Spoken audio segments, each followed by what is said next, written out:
श्री वल्लभाधीश की जय। श्री गुसाई जी परम दयाल की जय। श्याम सुंदर श्री यमुने महारानी की जय। श्री गिरिराज धरन की जय। श्री गोवर्धन नाथ की जय। श्री हरिराय महाप्रभु की जय। श्री गोपेश्वर जी महाराज की जय। चिंता संतान हंतारो यत्पादाम्बुजरे नव स्वीयानान्तान् निजाचार्यान् प्रणमामि मुहुर्मुहुः।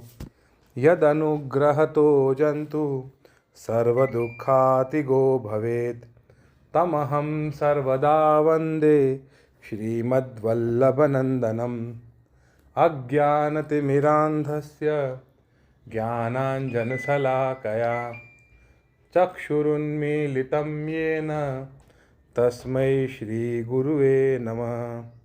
नमामि हृदये शेषे लीलाक्षीराब्धिशायिनं लक्ष्मीसहस्रलीलाभिसेव्यमानं कलानिधिं। चतुर्भिश्च चतुर्भिश्च चतुर्भिश्च त्रिभिस्तथा षड्भिर्विराजते योऽसौ पंचधा हृदये मम।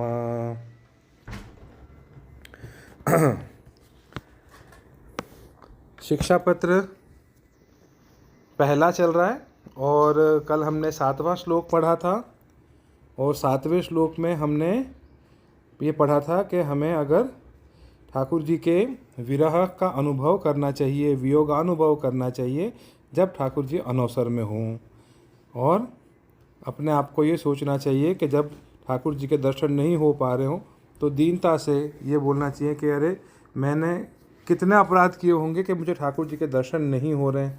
और जब ठाकुर जी के दर्शन हों, जब उत्थापन हो या ठाकुर जी के मंगला हों, जब हम ठाकुर जी को जगाएं तो उस समय पे बहुत आनंद से हमें ये सोचना चाहिए कि हमें संयोग का अनुभव हुआ है, ठाकुर जी के दर्शन हुए हैं।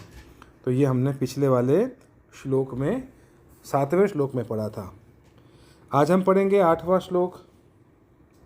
बड़े शिक्षा पत्र पहला श्लोक 8वां।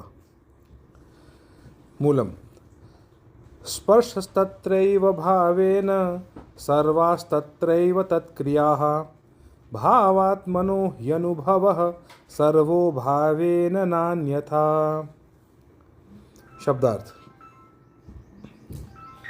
शहीराय जी कह रहे हैं भगवत स्वरूप में भाव ही ते स्पर्श करें, तैसे ही सब देह संबंधी क्रिया वाही में करें। क्यों? जो भावात्मा को सर्व अनुभव भावते हुए अन्यथा न होए। श्री गोपेश्वर जी टीका में कह रहे हैं ऊपर दर्शन को प्रकार कहे, तामे नेत्र इंद्रिय को सुख भयो, पाछे स्नान करी सेवा में सर्वेंद्रिय को विनियोग होता है। प्रथम मंगलाते पहुँची, पाछे ठाकुर जी को स्नान करावे, अंग वस्त्र करे, ऋतु अनुसार वागा वस्त्र धरावे, या भांति सेवा में भगवत स्वरूप को स्पर्श भाव सो करें। ठाकुर जी का जब भी हम स्पर्श करें, श्रृंगार करते समय, ठाकुर जी को जगाते समय, अंगवस्त्र कराते समय, तो ठाकुर जी का स्पर्श हमेशा भाव से करना चाहिए। ऐसे नहीं कि भाई ठाकुर जी को पधरा लिया, स्नान की चौकी में जल्दी से पधरा दिया, स्नान जगाते हुए सिंहासन पे जल्दी से पधरा दिया, उठाने का तरीका ढंग से नहीं है ठाकुर जी का। ऐसे ठाकुर जी को पधराना चाहिए जैसे ठाकुर जी को कहीं पे भी श्रम न हो। मतलब प्रभु को जब भी स्पर्श करना चाहिए भाव से स्पर्श करना चाहिए, है ना। तो भाव से स्पर्श करना चाहिए। जैसे हम छोटे बच्चों को कितने भाव से स्पर्श करते हैं। जो छोटा सा बालक होता है उसको गोद में बड़े ध्यान से उठाते हैं कि कहीं हमारा हाथ यहाँ वहाँ ऐसी जगह ना लग जाए जिससे उसको कहीं दर्द होने लगे, है ना। तो ऐसी चीज़ें, ऐसी बातें हम लोगों को ध्यान सेवा में ठाकुर जी को स्पर्श करते समय भी रखना चाहिए। जो हृदय शुद्ध होए तो व्रज भक्तन की भावना करें, यह भाव विचारे जो अपने घर ते व्रज भक्त वस्त्र आभूषण खिलौना लेके श्री नंदराय जी के घर प्रातः काल आए, सेवा करत हैं, स्नान करावत हैं, है ना। हमको क्या सोचना चाहिए कि व्रज भक्तन, सारे व्रज भक्त ही हमारे घर आए हैं। जैसे नंदराय जी के घर जाते थे, ठाकुर जी को स्नान कराते थे, ठाकुर जी की सेवा करते थे, श्रृंगार आदि करत हैं। जो शुद्ध हृदय ना भयो होए, तहाँ ताई राजा जैसो भय मन में राखे। क्या कहा यहाँ पे गोपेश्वर जी ने? अगर आपका हृदय शुद्ध हो चुका है ना, अगर आपके मन में ठाकुर जी के लिए प्रेम उत्पन्न हो चुका है, भक्ति की वृद्धि होना शुरू हो चुकी है, तो क्या करना चाहिए? व्रज भक्तों की भावना करनी चाहिए कि भाई जैसे व्रज भक्त नंदराय जी के यहाँ जाते थे, ठाकुर जी को स्नान कराते थे, ठाकुर जी को श्रृंगार कराते थे, ठाकुर जी को सुंदर सुंदर सामग्री अरोगवाते थे, है ना। तो हृदय शुद्ध हो गया हो तो ऐसा भाव करना चाहिए। लेकिन जब तक हमारे हृदय में वो शुद्धता ना आई हो, तब तक राजा जैसो भय मन में राखे। जो प्रभु ईश्वरन के भी ईश्वर हैं, अपराध पड़ेगो तो दंड देंगे। या भांति भय संयुक्त अंग स्पर्श करिए। ठीक है, तो कैसा, जब तक हमारा हृदय शुद्ध नहीं हुआ है तब तक कैसा भाव रखना चाहिए? जैसे राजा का डर होता है, ऐसा भाव ठाकुर जी में रखना चाहिए कि ये तो ईश्वरों के भी ईश्वर हैं। ठाकुर जी का जब अंग स्पर्श करें तो भय संयुक्त करें। शीतकाल होए तो अपनो हाथ सेकी के श्रीअंग महाकोमल है, ऐसे विचारी के स्पर्श करे तो भाव हृदय में प्रकट होए। जब ठंड बहुत होती है तो क्या करना चाहिए? हमारे हाथ भी बहुत ठंडे होते हैं, तो हमारे हाथों को हम अंगीठी पे सेक कर, है ना, या फिर अच्छे से मल के गर्म करके फिर ठाकुर जी को स्पर्श करते हैं, जिससे कि ठाकुर जी को ठंड न लगे। उस भाव से हमें ठाकुर जी को स्पर्श करना चाहिए। या भांति मंगलाते शयन पर्यंत शरीर की सगरी क्रिया भाव सहित करें। जितनी वस्तु सेवा में होए सो सबन को भाव सहित स्वरूपात्मक जानी के सेवा करिए। भाव बिना अन्यथा न करिए। सर्वात्म भाव सो श्री ठाकुर जी की सेवा करें तो स्वरूपानंद को अनुभव होए। तो यहाँ पे गोपेश्वर जी क्या कह रहे हैं? जितनी भी वस्तु ठाकुर जी की सेवा में है, एक एक चीज़ ठाकुर जी की जो भी सेवा में हम लेकर आते हैं, वो सब चीज़ भावात्मक है। ठाकुर जी वत ही है वो भी चीज़। उसमें ठाकुर जी के गादी तकिया हो गए, ठाकुर जी के खिलौने हो गए, ठाकुर जी के बर्तन हो गए, ठाकुर जी की जो भी श्रृंगार माला आदि हैं वो सब हो गए। जितनी भी ठाकुर जी की सेवा की चीज़ें हैं वो सब ठाकुर जी ही मानने। उनके गिरने पर, उन पे पैर लगने पर हमें अपराध पड़ता है। हमें ध्यान रखना चाहिए कि हमारे पैर में न लग जाए, हमारे हाथ से गिर न जाए। तो इन सब बातों का हमें सेवा में ध्यान रखना चाहिए। ऐसा गोपेश्वर जी हमें इस वाले शिक्षा पत्र के टीका में बता रहे हैं। चलो, श्री वल्लभाधीश की जय, श्री हरिराय महाप्रभु की जय, श्री गोपेश्वर जी महाराज की जय।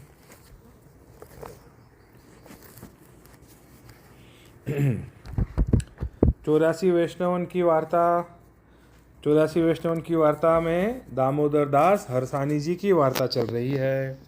और दामोदर दास हरसानी जी की वार्ता में हमने कल जो प्रसंग पढ़े थे उसमें हमने पढ़ा था कि दामोदर दास जी जो हैं वो महाप्रभु जी जो हैं दामोदर दास जी को पूछते हैं कि आप गोसाई जी को क्या करी के जानत हो। तो दामोदर दास जी कहते हैं कि मैं आपका पुत्र समझ के उनको जानता हूँ।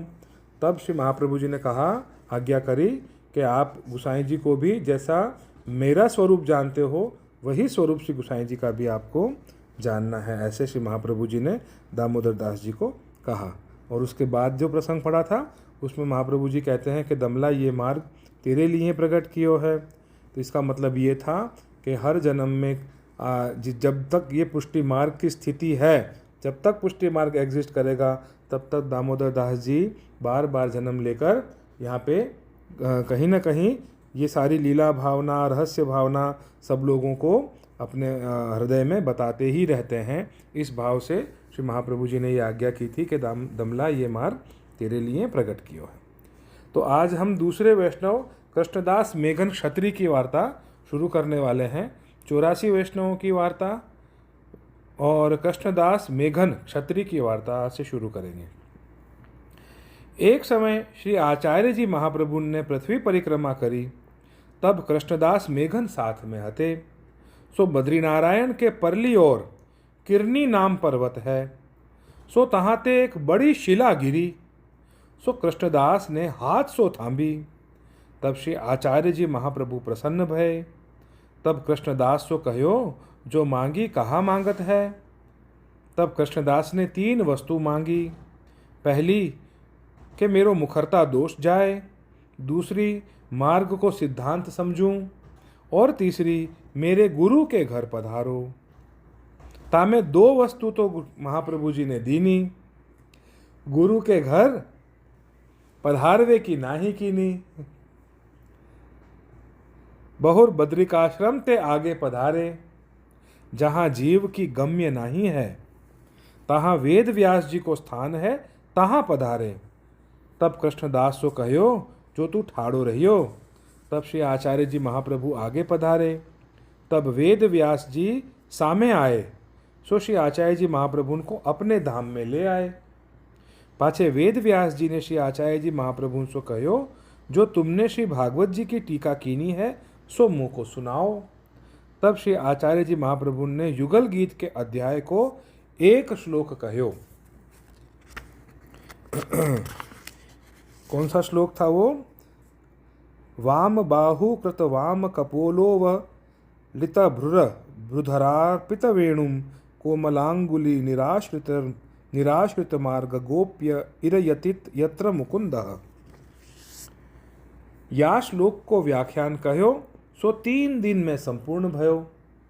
तब वेद व्यास जी ने विनती करी, जो मैं या भागवत के व्याख्यान की अब धारणा करी सकत नहीं, ताते अब क्षमा करो।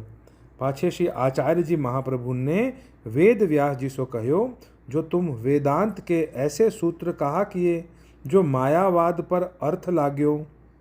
तब व्यास जी ने कहो, जो मैं कहा करूं, मोह को आशा ही ऐसी होती, जो ऐसे अर्थ करियो।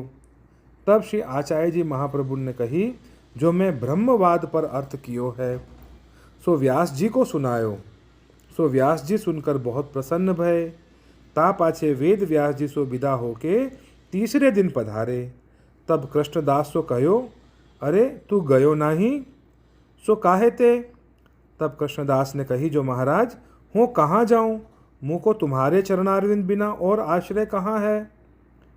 तब यह सुन के श्री आचार्य जी महाप्रभु बहुत प्रसन्न भये। तब कहो, जो मांगी कहाँ मांगत है।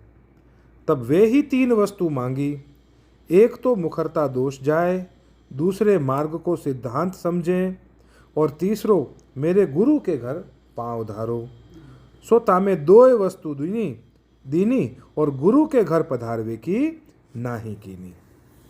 तो ये पहला प्रसंग था, जिसमें कृष्णदास मेघन जो है वो एक शिला गिरती है, तो वो शिला वो गिरते हुए रोक देते हैं। तो महाप्रभु जी जो हैं बड़े प्रसन्न होते हैं और उनसे कहते हैं मांग। तो कृष्णदास जी कहते हैं कि मेरा मुखरता दोष जाए। मुखरता दोष मतलब हम जो वाणी से दोष उत्पन्न हो जाता है, क्योंकि वाणी एक ऐसी चीज़ है, हम जो भी बोलते हैं कई बार हमें पता नहीं होता, लेकिन हम ऐसी ऐसी बात बोल जाते हैं जिससे कि हो सकता है कोई सामने न हो, लेकिन फिर भी हमारे मन में किसी के प्रति अगर कोई बुरी बात भी हमारे मुंह से निकल जाती है, तो सामने न होने के बावजूद भी हम वो वाली बात उसको लग जाती है। ऐसा माना जाता है कि हम मन से भी हम लोगों को कुछ ऐसा नहीं सोचना चाहिए।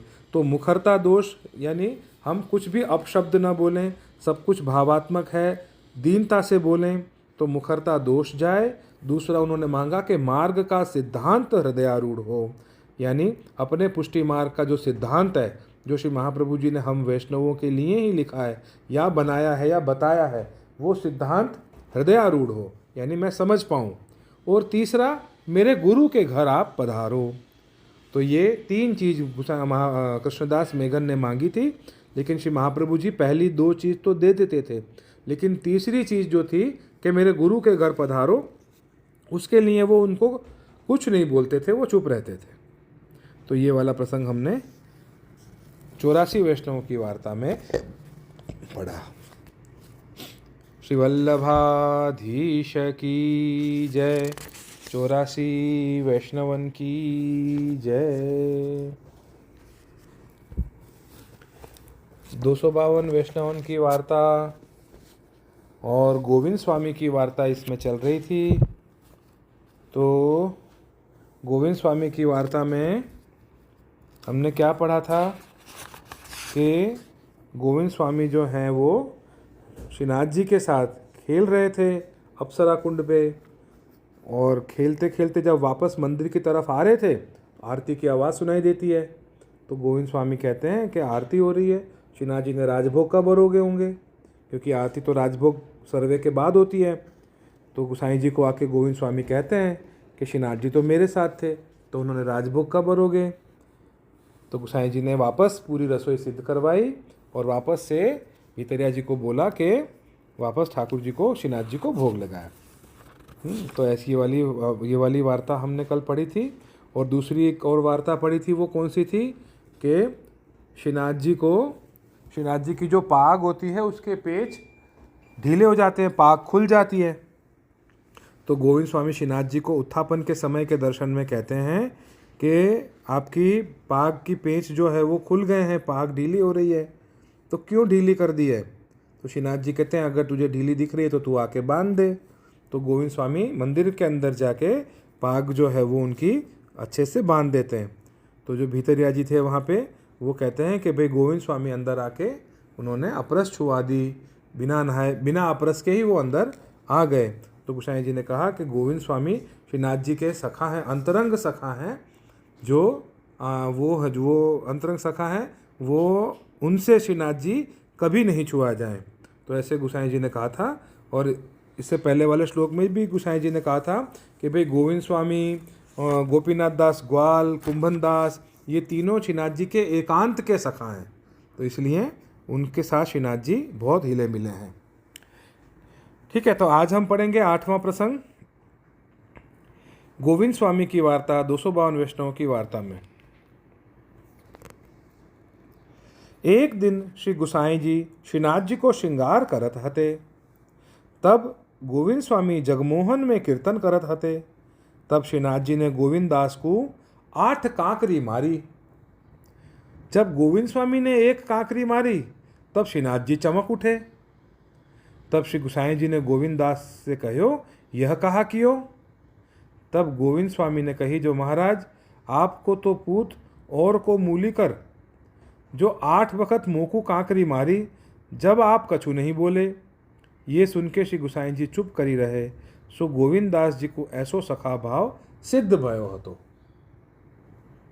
ठीक है, तो गोविंद स्वामी जो थे उनको ऐसा सखा भाव था कि गोसाई जी ने उनको 7 कंकर मारे खेलते खेलते। हाँ, श्रीनाथ जी ने 7 कंकर मारे खेलते खेलते, तो 7 नहीं 8, हाँ 8 कंकर मारे। तो गोविंद स्वामी 8 मारे, तो गोविंद स्वामी ने भी 1 मार दिया सामने। तो जैसे ही गोविंद स्वामी ने मारा, गोसाई जी ने उनको डांटा, अरे ये तुमने क्या किया, श्रीनाथ जी को कंकर मार दिया। तो गोविंद स्वामी कहते हैं, वाह भाई, आपका पूत और हमारो मूली कर, मतलब हमारे कुछ नहीं, मतलब हम करें तो वो गलत हो गया, हम करेंगे तो वो गलत। उन्होंने 8 कांकरी मारी तब तो आप कुछ भी नहीं बोले, अब मैंने 1 मारी तो आप कह रहे हो ये क्या की हो। तो गोसाई जी चुप हो गए कि भाई इन दोनों का ऐसा सखा भाव है, इनके बीच, इनके सखा भाव में बीच में नहीं बोलना चाहिए। ठीक है, तो ये गोविंद स्वामी की हमने 8वां प्रसंग पढ़ा। श्री गोसाई जी परम दयाल की जय। 252 भगवदियन की जय। गोवर्धन की रहिए तरेटी, श्री गोवर्धन की रहिए। नित्य प्रतिमदन गोपाल लाल के, चरण कमल चितलइए तरेटी, श्री गोवर्धन की रहिए।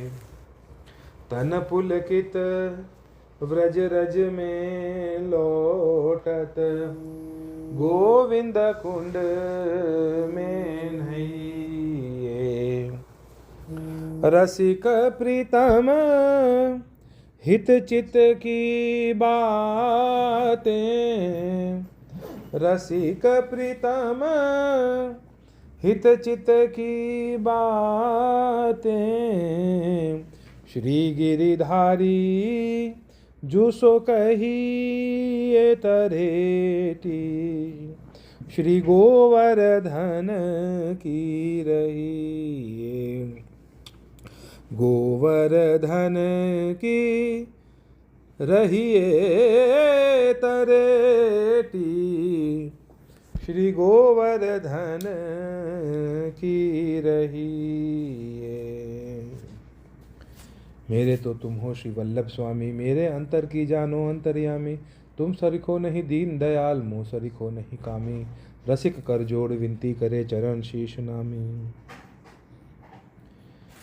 एक पलक जो रही ये वृंदावन, एक पलक जो रही ये, जन्म जन्म के पाप कटत हैं, कृष्ण कृष्ण मुख कही ये वृंदावन, एक पलक जो रही ये, महाप्रसाद और जल यमुना को, तनक तनक भर लइए, सूरदास वैकुंठ मधुपुरी,